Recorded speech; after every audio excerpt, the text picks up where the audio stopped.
Welcome to Conversations at the Crossroads, the podcast where spirituality meets the beautifully messy experience of being human. I'm Jennie, a tarot reader, Reiki practitioner, hairstylist, mentor, witch, and the voice behind Hacks and Hair, and now Conversations at the Crossroads.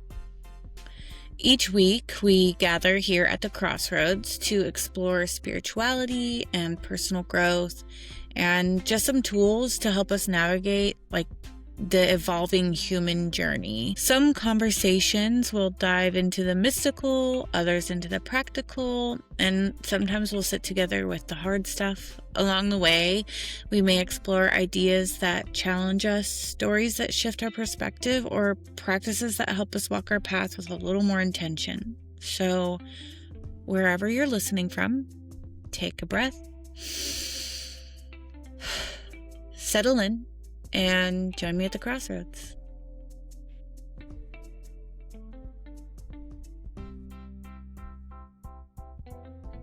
Welcome back to the Crossroads. Before we begin, I want to say, when I speak about girl power, womanhood, and the sacred force of the feminine, I'm speaking about all women. I'm speaking about women who were assigned female at birth and women who were not. I'm speaking about trans women, cis women, women who have fought to name themselves, and women who are still unfolding into that truth. If you know yourself to be a woman, then your womanhood is real, your power is real, and your place in this conversation is unquestionable. And also, I want to make space for those whose relationship to womanhood is more fluid, more expansive, and less easily contained by a binary. Pause. This includes those who feel deeply connected to womanhood only sometimes, those who move between identities, those who don't really fit neatly into prescribed categories but still honor, celebrate, or embody womanhood in their own way. There's no single doorway into feminine power. There's no one correct way to belong to it. This conversation is not about gatekeeping who gets to claim the language of girlhood, womanhood, or feminine strength. It's about honoring the truth that power becomes more beautiful, not less, when it makes room for complexity, self-knowing, and liberation. So, if any part of you has ever found meaning, resonance, healing, or home in womanhood, then this space is also for you. And your presence here in this conversation is not up for debate. Not with me. I also want to say with care that I'm speaking from my own lived experience and my own personal relationship to womanhood. What womanhood means to me and what feminine power evokes in me and the language I use to describe it are really shaped by my own life, my own spirit, and my own understanding. That's not meant to define anyone else's experience. If your relationship to womanhood looks different than mine, that's totally valid. That doesn't make it less real. It's simply yours. There may be moments in this episode where I talk about masculine traits and feminine traits. I'm not using those terms as rigid rules, really. I am not using them to police identity or tell anyone who they are. I'm just using them in a personal, symbolic, and cultural sense that makes meaning to me within this conversation. And if I speak with frustration about men at any point in this episode, I'm not speaking about every single man everywhere. I'm speaking about a particular kind of behavior, a particular kind of entitlement, the patterns that try to define womanhood from the outside and restrict it or make it smaller than it is. This episode is not a gate. It's an offering. It's a celebration of power, complexity, sensuality, softness, wit, force, contradiction, and self-possession. I'm speaking from my own truth, and it's not to limit yours, but to honor the power of naming my own.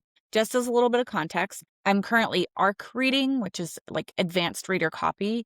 For anyone who doesn't know, I'm reading this series, The Queen of Light and Shadow by Marcella. And I recently joined the street team for it, which has been really cool. And so I'm very much in the world of this story right now. And if you've talked to me in person, if you have seen other content of mine online, and I'm sure I've touched on it in past episodes, I've talked about my neurodivergence. And so sometimes something, when I get into it, it just really consumes me in a way that's very immersive. And that's very much what's happening here. So yeah, I'm a little transfixed at the moment. This week, I want to talk about girl power, not like as a slogan, but as sovereignty. I want to speak about women as power and presence and contradiction, as softness and sharpness living in the same body. I want to talk about the kind of feminine force that doesn't ask permission to exist fully. Part of what brought me here is this story that I'm reading, and specifically Calithia, who has been deeply inspiring to me as I've read. She's the main character, at least thus far. I'm pretty sure the whole way. Um, there's something about her energy that has stayed with me. Something about her that's really made me think about how often powerful women are only allowed to be powerful on certain terms. When I think about what people misunderstand about powerful women, I think that one of the biggest things is that people still want feminine power to be legible through standards that were never built for us. They know how to recognize dominance. They know how to recognize hardness. And they know how to recognize control. But they don't always know how to recognize power when it comes wrapped in beauty and sensuality and intuition, and being playful, having emotional depth or complexity. And it's really an important distinction to me because I think a lot of women grow up absorbing the message that if they want to be taken seriously, they need to distance themselves from anything that could make them seem too feminine. Don't be too pretty, too emotional, too flirtatious, or too tender. Don't be too expressive. Don't be too much. But I don't think feminine power becomes more legitimate when it's stripped away of everything that makes it feminine. I think that is actually the distortion. I think that is the wound. The wound is not that women are too much. The wound is that we are taught to carve ourselves down into something more acceptable. I'm not interested in a version of power that rewards women for becoming narrower. I am not interested in liberation that asks women to become one-dimensional in exchange for legitimacy. And I'm definitely not interested in the lie that male-coded power is the highest or most serious form of power. Because powerful womanhood is not impressive because it imitates men. It is impressive because it remains fully itself in a world that is constantly trying to reward women for becoming less of themselves. But there's another side to this that makes the whole thing even more infuriating. If women are not performing femininity in a way that is considered acceptable, consistent, soft enough, pleasing enough, or palatable enough, then suddenly we're cold, we're harsh, we're difficult, we're labeled a bitch. And that double standard is maddening because it means the target is always moving.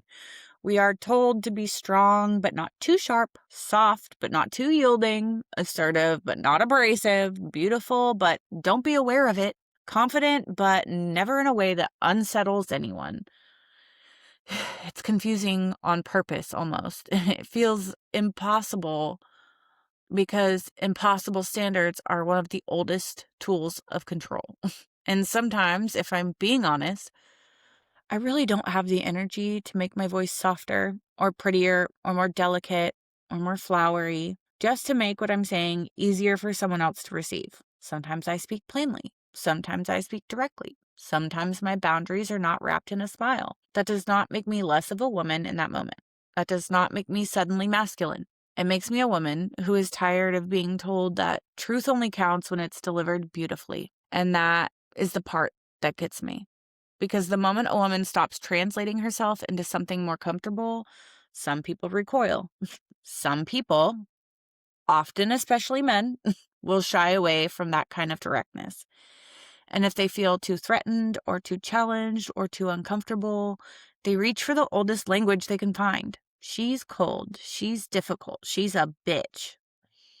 But also, women do this to each other too. Sometimes other women will look at someone setting a boundary, speaking bluntly, or respond in a way that they don't understand and judge her through the lens of their own conditioning. We've been taught what womanhood was supposed to sound like, look like, and feel like. And when another woman steps outside of that script, they can mistake her autonomy for cruelty. I think that it's important to name, not so we can stay stuck in blame, but so we can begin to see each other a little more clearly. Because the truth is, most of us are really just out here doing our best with the language and the wounds and the conditioning that we're handed. While I don't believe we are ever going to live in a world where every woman agrees with every other woman and holds hands and braids each other's hair and moves through life in perfect harmony, I do believe something can shift if we start paying attention. If we can learn to notice these systems while they're happening, if we can find words for them, if we can recognize our own place within them, then maybe we can begin to move a little differently. Maybe we can meet each other with a little more curiosity and a little less punishment. Maybe we can learn how to hold our own power without being threatened by the shape of another woman's power beside us, even when it looks different from our own. Maybe we can stop mistaking difference for danger. Maybe we can stop treating other women's boundaries, confidence, beauty, ambition, directness as some kind of personal indictment. And maybe that is where change begins, not in perfection and not in pretending we will always get it right, but in awareness, in language, in compassion, and a choice to make more room for one another than the world has ever made for us. When I think about girl power, I don't think about perfection. I don't think about performance. And I definitely don't think about a woman becoming more powerful by becoming less herself. To me, girl power is about wholeness. It's about the freedom to be multidimensional in a world that is constantly trying to flatten women into something easier to understand and easier to control or easier to digest. Because it's often what womanhood is asked to do. Be one thing at a time. Be soft but not sharp.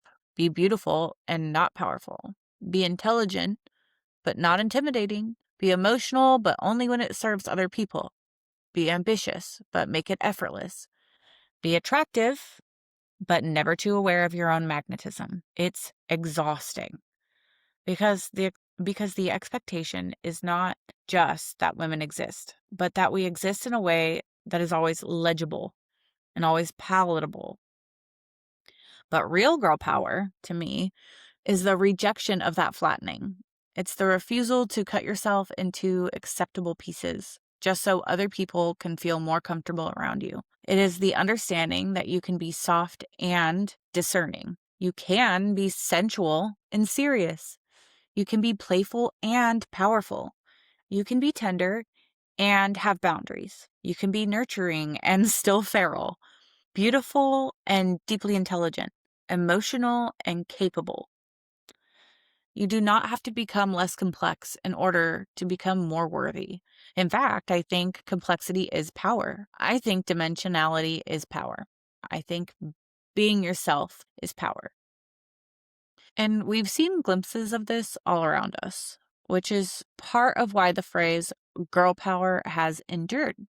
For some people, it was the Spice Girls. That was totally my generation.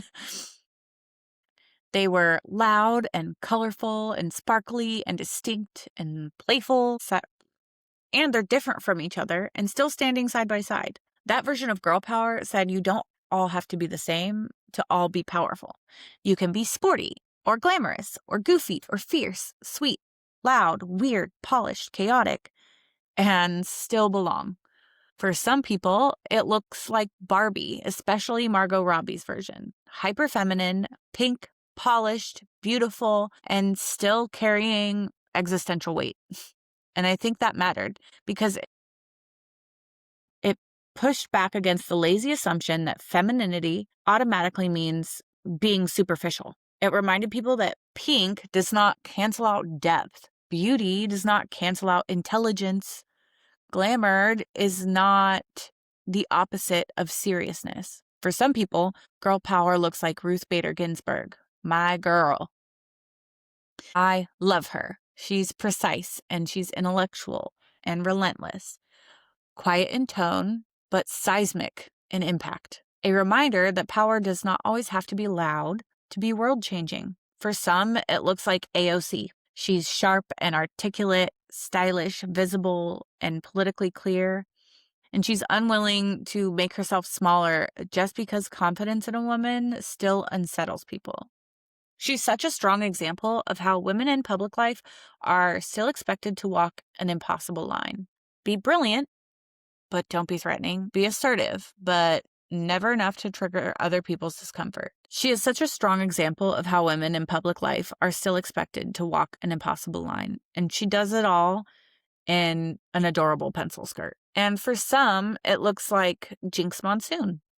Brilliant, theatrical, expansive, weird. She's submersive and she's glamorous, deeply embodied, and fully committed to expression that refuses to make itself neat for other people's comfort. And that matters too, because power is not only found in seriousness. Sometimes power is in audacity. Sometimes it's being campy and performing and having humor, being visible and refusing to shrink your spirit to fit a more acceptable frame. You could add other names here too, because girl power has never had just one face. It's always arrived in many forms. Sometimes it wears pink. Sometimes it wears combat boots. Sometimes it writes dissents. Sometimes it takes the stage in rhinestones. Sometimes it raises children. Sometimes it leaves relationships. Sometimes it starts over. That is what I mean when I say womanhood is multidimensional. It's not one aesthetic. It's not one temperament or one body type. It's not one tone of voice or one style of leadership. It's not one relationship to beauty or ambition or sexuality. The beauty of being a powerful woman is being a woman. It's not one-dimensional. It's not a single-track imitation of the narrowest version of power we have been taught to respect. It's not a flattened version of yourself made more comfortable for other people. Not a woman rewarded for becoming harder, colder, smaller, or more digestible. The beauty of a powerful woman is not that she has become more like a man enough to be respected. It's that she has remained fully, deeply, unmistakably, gloriously herself. That, to me, is feminine sovereignty. Not power borrowed from masculine approval. Not power that only counts if it's stripped of being sexy, of being soft or emotional or beautiful, but power rooted in being yourself. Power rooted in truth and embodying what it means to you to be a woman. And power rooted in refusal to abandon parts of yourself that make other people uncomfortable. And in real life, that does not always look dramatic. Sometimes multidimensional womanhood looks like setting a boundary without over-explaining. Sometimes it means speaking plainly when you don't have the energy to make your truth prettier for someone else. Sometimes it looks like being deeply compassionate without becoming endlessly available. Sometimes it looks like choosing beauty or pleasure or creativity or solitude without feeling the need to justify why those things matter to you. Sometimes it looks like wearing pink and being underestimated until you open your mouth, like Elle Woods. Sometimes it looks like being nurturing and fierce in the same breath. It looks like being the softest person in the room and still having the strongest boundaries. It looks like letting yourself be glamorous without apologizing for it. It looks like letting yourself be blunt without questioning whether that makes you less lovable. It looks like walking away. And sometimes it looks like staying and speaking. Sometimes it looks like surviving. It looks like joy. It looks like choosing not to split yourself in half just to make your existence easier for someone else to process. I also think girl power means making more room for one another. Because if we're serious about honoring multidimensional womanhood, then that has to include women whose power does not look like ours. Women whose softness is different from ours, whose strength is different from ours. Women whose relationship to things like femininity and beauty and expression, or their relationship to identity and leadership and survival, that they're shaped differently than our own. The goal is spaciousness. The goal is not that every woman performs power the same way. The goal is that we become more capable of recognizing power when it looks unfamiliar to us. We're never going to live in a world where every woman understands every other woman perfectly. It's just not realistic. Maybe we can stop asking other women to become more legible before we offer them respect. Maybe we can stop demanding that other women perform softness or intelligence or ambition or pain or sexuality in an exact way that we personally understand it. Maybe we can let womanhood be larger than the boxes we inherited. So for me, girl power is not a costume. It's not a slogan. It's not a brand of femininity that only belongs to women who look, speak, love, lead, or move through the world in one particular way. It's the sacred permission to be whole, to be contradictory, to be alive, to be self-defined, to be soft without being weak, to be beautiful without being frivolous, to be emotional without being incapable, to be sensual without being shallow, to be direct without being less of a woman, to be powerful without having to become something else. And maybe that's the real heart of it. The beauty of being a powerful woman is not that you have began mimicking men. It's not that you've made yourself easier for the world to categorize. It's not that you've won approval by becoming less of yourself. It is that you have remained fully, deeply, and unmistakably yourself in a world that is consistently trying to reward women for becoming less of themselves. Real power is not self-erasure. Real power is wholeness. And girl power, to me, is the sacred permission to be whole. So, before I go, I want to leave you with a few journal prompts, or just reflect. If you're driving, don't journal and drive. I know some people listen to this while they're driving, but just to sit with or carry with you the rest of the week or through the rest of the month as we close out Women's History Month. Where in your life have you been taught to make yourself smaller in order to be more acceptable? What parts of your gender identity have you felt pressured to edit, hide, or apologize for? Where are you being asked to choose between being fully yourself and being easily understood? What does power look like for you when no one else gets to define it? What would it mean if you stop treating your contradictions as a flaw and start seeing them as part of your wholeness?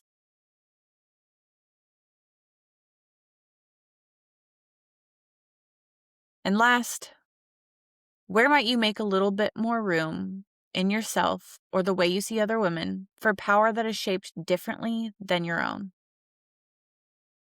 I also want to leave you with this quote from Ruth Bader Ginsburg. Fight for the things that you care about and do it in a way that leads others to join you. So as you move through this week, I hope you trust that your power does not have to look like anyone else's in order to be real. And I hope you move through the world in your version of powerful. If you want to connect with me other places, as per usual, you can find me on any of my socials at Hex and Hair, on my website, hexandhair.com.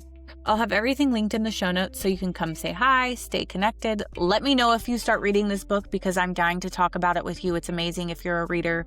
Oh my gosh. And keep up with what I'm creating. And if this episode spoke to something deep in you, especially around womanhood and healing community and reclaiming the sacred parts of yourself, I also want to invite you to check out the Reclaiming Sisterhood retreat that I am hosting with a good friend of mine, fellow woman business owner, Megan, at the Holistic Treehouse. It's something really close to my heart, and it's such a beautiful space for connection and reflection and remembering who you are in community. Take care of yourselves. Be gentle with yourselves. Be kind to the parts of you that are still learning how to take up space.